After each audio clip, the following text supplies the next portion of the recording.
Binibideo ko dito. Sa loob lamang ng 24 oras. 466mm na ulan sa loob ng isang araw.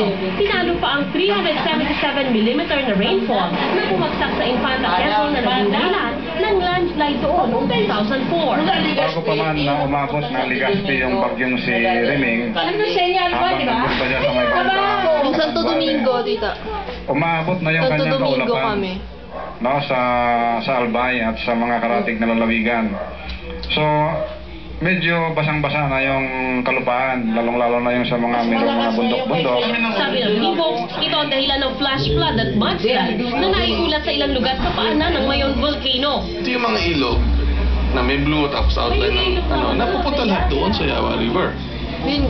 Tapos may ilog papunta doon. So parang lahat na lang ng ilog dito, lahat ng tubig na inulan dito ay papunta na sa kanila.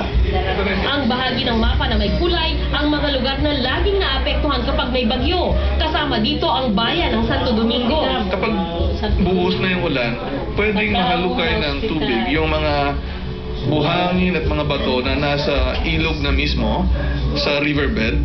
At saka doon sa riverbank, sa mga gilid niya. At ito yung nangyari na nagkahalo ang tubig saka yung luma ng mga deposito na galing sa Mayon Volcano, inusod pababa at naging lahar na nakatabon sa mga bahay. Sa paliwanag ni Suldu, noong bagyong Milenyo, nangyari din ito sa lugar na ito. Katunayan aniya, merong disaster management plan ang mga apektadong lugar na dapat sinusunod kapag may sakuna. Saan kaya ginagawa nakatutok? 24 oras.